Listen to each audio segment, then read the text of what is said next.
ಹಿಂದೂ ದೇವಾಲಯ ಅರ್ಚಕ ಆಗಮಿಕ ಉಪಾಧಿವಂತರ ಚನ್ನರಾಯಪಟ್ಟಣ ತಾಲೂಕು ಅಧ್ಯಕ್ಷ ಒಳಗೇರಳ್ಳಿ ವಿಎನ್ ಶ್ರೀಧರ್ ಮೂರ್ತಿ ಅವರಿಗೆ 2ನೇ ಸಲ ಏಕಲವ್ಯ ರಾಷ್ಟ್ರ ಪ್ರಶಸ್ತಿಯನ್ನು ಸ್ಕೌಟ್ಸ್ ಅಂಡ್ ಗೈಡ್ಸ್ ವತಿಯಿಂದ ಪ್ರದಾನ ಮಾಡಲಾಯಿತು. ಹಾಸನದಲ್ಲಿ ನಡೆದಂತಹ ಸ್ಕೌಟ್ಸ್ ಅಂಡ್ ಗೈಡ್ಸ್ ನ ಕಾರ್ಯಕ್ರಮದಲ್ಲಿ ಪ್ರಶಸ್ತಿ ಪ್ರದಾನವನ್ನು ಮಾಜಿ ಮಂತ್ರಿ ಹಾಗೂ ಸ್ಕೌಟ್ಸ್ ಅಂಡ್ ಗೈಡ್ಸ್ ನ ರಾಜ್ಯ ಆಯುಕ್ತರಾದ ಪಿಜೆಆರ್ ಸಿಂಧ್ಯಾ ಅವರು ಪ್ರಶಸ್ತಿ ಪ್ರದಾನ ಮಾಡಿದ್ದಾರೆ. ರಂಭಾಪುರಿ ಶಾಖಾ ಮಠದ ಡಾಕ್ಟರ್ ಮಹೇಶ್ವರ ಶಿವಾಚಾರ್ಯ ಸ್ವಾಮೀಜಿ ಸೇರಿದಂತೆ ಸ್ಕೌಟ್ಸ್ ಅಂಡ್ ಗೈಡ್ಸ್ ನ ಪದಾಧಿಕಾರಿಗಳು, ವಿವಿಧ ಸಂಘಟನೆಯ ಮುಖಂಡರು ಇದೇ ವೇಳೆ ಉಪಸ್ಥಿತರಿದ್ದರು. ಕಾರ್ಯಕ್ರಮವನ್ನು ಉದ್ದೇಶಿಸಿ ಸ್ಕೌಟ್ಸ್ ಅಂಡ್ ಗೈಡ್ ನ ರಾಜ್ಯ ಮುಖ್ಯ ಆಯುಕ್ತ ಪಿಜೆಆರ್ ಸಿಂಧ್ಯಾ ಮಾತನಾಡಿದ್ದಾರೆ.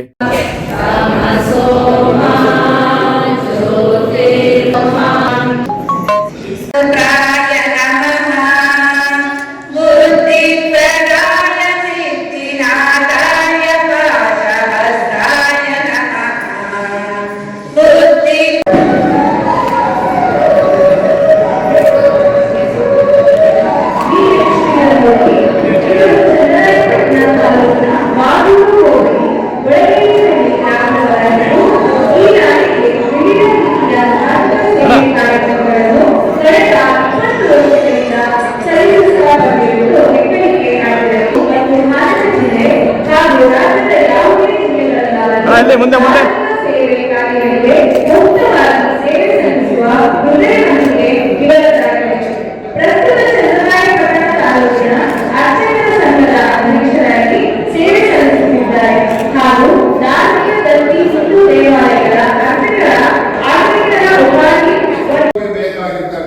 ಜಲವನ್ನು ಕೊಡ್ತಕ್ಕಂಥ ಕಲ್ಯಾಣಿಗಳ ಉದ್ಧಾರ ಬಹುಶಃ ರಾಷ್ಟ್ರದಲ್ಲಿ ಮಾಡಿರೋರು ಕೇಳಿದೆ, ಬೆರಳೆಣಿಸುವಷ್ಟು ಜನ.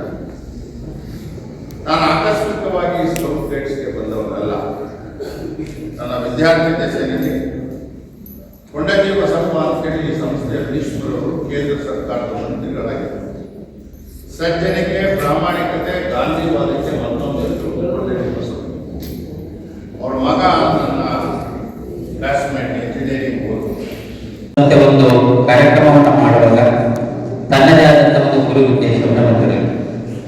ಈ ನಿಟ್ಟಿನಲ್ಲಿ ಇವತ್ತಿಗೆ ನಡೀತಾ ಇದೆ ವಿಶ್ವ ಭೂಮಿ ದಿನಾಚರಣೆ. ಇದು ಪ್ರಥಮವಷ್ಟೇನಲ್ಲ, ಬಹುಶಃ 1.5-2 ದಶಕಗಳ ಕಾಲ ನಿರಂತರವಾಗಿ ಗಿರೀಶ್ ಅವರು ಸಮಾಜಕ್ಕಾಗಿ ಮಾಡ್ತಾ ಬಂದಿರತಕ್ಕಂಥ ಒಂದು ಅವಿರತ ಶ್ರಮದ ಒಂದು ನೆನಪಿಗಾಗಿ ನಾವು ಮಾಡ್ತಾ ಇರ್ತಕ್ಕಂಥದ್ದು.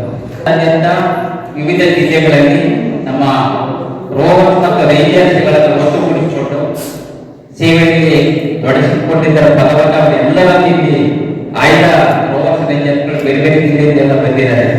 ಅವನ್ನೆಲ್ಲ ಒಂದು ಗೌರವಿಸತಕ್ಕಂಥ ಒಂದು ಕಾರ್ಯಕ್ರಮವನ್ನು ಗಿರೀಶ್ ಅವರು ಮಾಡ್ತಾರೆ. ಹುಲ್ಲಾಗು ಬೆಟ್ಟದಲ್ಲಿ